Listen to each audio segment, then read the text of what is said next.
Good afternoon. Annyeong! Hello guys! Today, we will present our puppet show. So, sit back, relax, and enjoy the show. There was a sad parting this year. Sometime after spring set in this quiet village, where you might hear from time to time the sound of hens out pegging the furrows. The community of threadbare repatriate families was situated well enough up on the mountain slopes to afford them a view of both the sea and a few city streets at the same time. The people here, if not impoverished, salarymen like Cholsu, were mostly laborers who managed to live somehow from day to day. Cholsu had just settled down to eat when he was joined by his daughters, 6-years-old Yeonji and 4-years-old Yuni, who had already had their suppers. Mother went to Grandma's. Then, as if some thought had suddenly occurred to her, Yeonji scooted up closer to her father. Daddy, Daddy, Nami spanked Uni today and pinched me too. Really? Yes, she spanked me right here. So why did Nami spank you and pinch you? Cholsu then called out toward the kitchen where Nami was doing the supper dishes. Nami was giving no answers even. The response she might have given from the kitchen was finally made just outside the door. Nami, Yes, sir. why did you spank Yuni and pinch Nami today? Calm now. I'm not asking just to scold you. I want to know what mischief they've been up to. Only then did Nami toss a sidelong glance at Yeonji and Yuni and began to explain. While I was out the stream in back to do the washing today, Yeonji and Yuni took my rubber shoes and swapped them for taffy. How's that? Did you leave your shoes behind when you went to do the washing? No, sir. Then what? Not the old rubber shoes I wear around the house. They took the green ones. The green ones. Yes, sir. The story of the green rubber shoes dated back to August last year, just before the Moon Festival. When Cholsu had asked Nami what he might get her to Chesa for the festival, she asked for a pair of jade rubber shoes. Cholsu offered with the thought that he would buy her a jar of cream or something at the most, but to his utter surprise, she asked for the green rubber shoes. Nami, of course, was overjoyed, and she kept them tucked away inside her box of treasures and only wore them on special occasions. Well then, where you have left them? At the edge of the porch, upside down. Why did you leave them out there? I washed them out to dry. When I was bringing back the washing, I saw Yeonji and Yuni standing in the pathway, eating toffee, and I asked them what toffee it was, but they only giggled and ran away. Yuni went into our house and came back with a rubber shoe that she gave to the taffyman and asked if she were throwing it away and got a piece of toffee, and then a little later, Yeonji came out with another rubber shoe and went off with a piece of toffee too. Which taffyman was it? The one that came here every day. Oh, that young bachelor with the messy hair? Yes, sir. Just wait till I get my hands on the taffyman. Out in the kitchen, it sounded as if Nami was venting her anger on the taffyman or something, for the water scoop was confronting the brim of the rice kettle in very rough fashion. I'll get your shoes back or buy you new ones.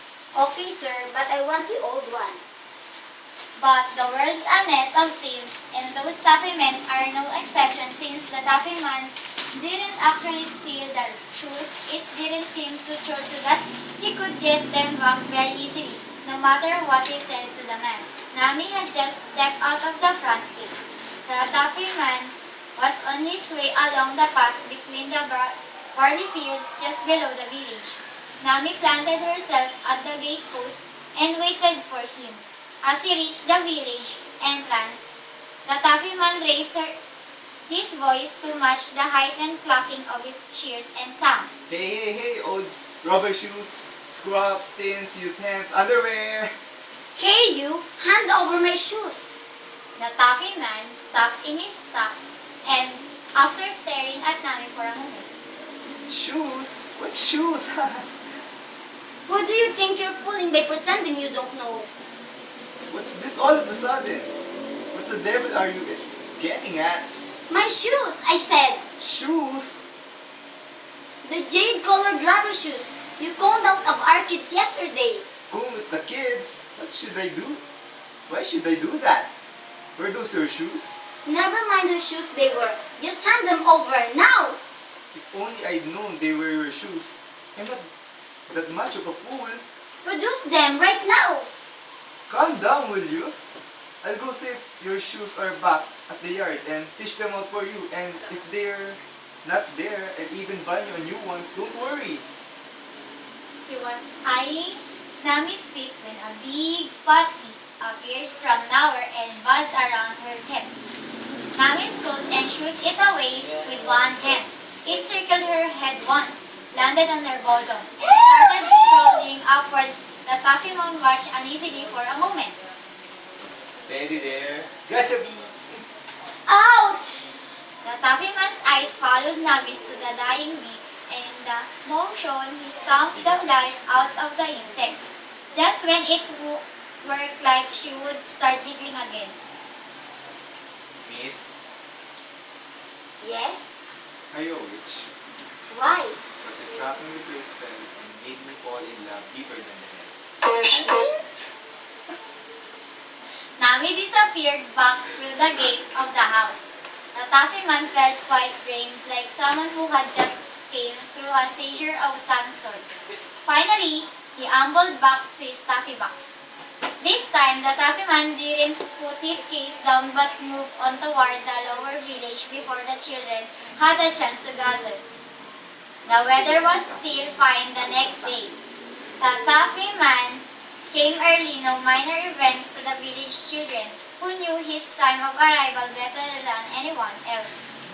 The taffyman today began joking and playing with the children. Recently, he had taken plastering his unruly hair with pomade and straightening it out with a comb. Is our taffyman getting married or something? One evening, when Josu was coming home late after eating out, he discovered a young man at the gate peering unconsciously through the crack into the yard.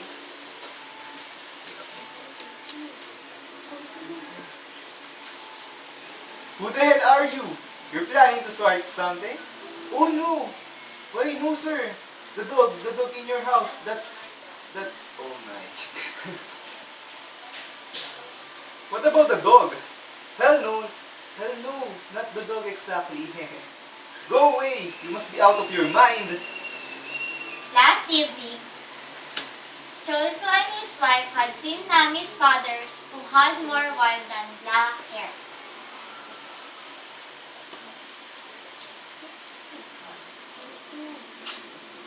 Let's bring you here all of the sudden, after all these years. Don't you please, I will die tomorrow, or the day after, for all I know. Well, I want to see Nami married off while I'm still alive, don't you know? Well, the time has come. She'll certainly have to go. No, the time has already come. Whether it's work on the boat, sea, or whatever there's within he can do. You mean you're going to marry her off to him? Yes, of course.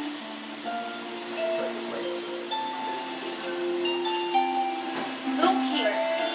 I was already 20 when I was married into this house. Why rush things? Nami's 18 only in age. She's really a small girl and looks no longer than a mature 15 or 16. I understand. Sit. Then I'll be on my way. First thing tomorrow morning. They say it's always nice to see a guest eat early. Isn't that so? Nami was out in the kitchen getting breakfast, as if for any morning. Josu and his wife called Nami in and told her to get ready to leave.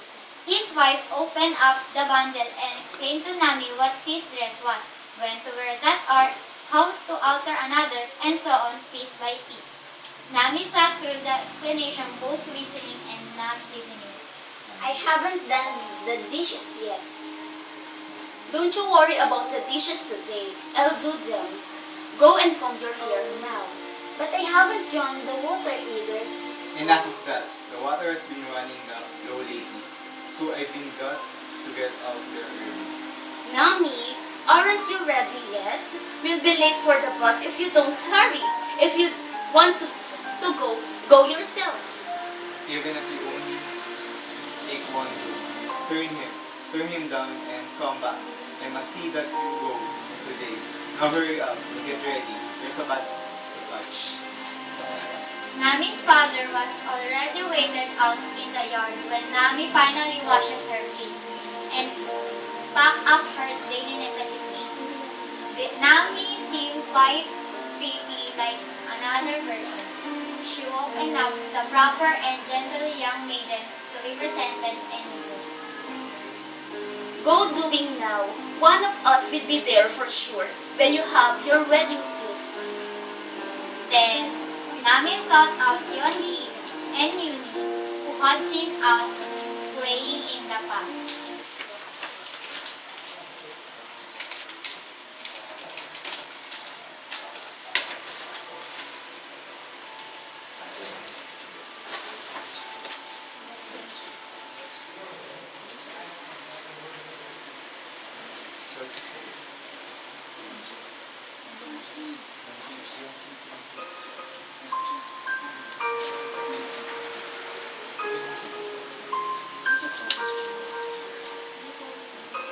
Are you going somewhere? Uni, if I leave, who's going to make all the things right? Where are you going? I'm going to my house. That's not so. This is your house. Here, isn't it? Taffyman came to greet Nami. Nami, Taffyman, bakit? ang pag-ibig ko sa'yo parang ulan. Bakit? Kaya mong iwasan, pero hindi mo kayang pigilan. Ay,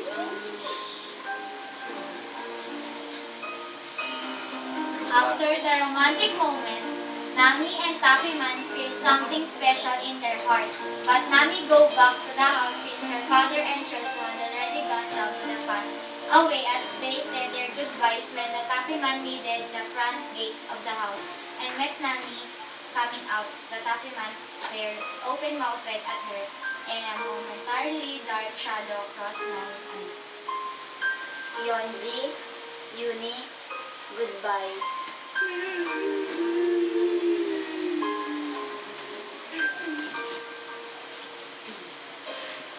the characters.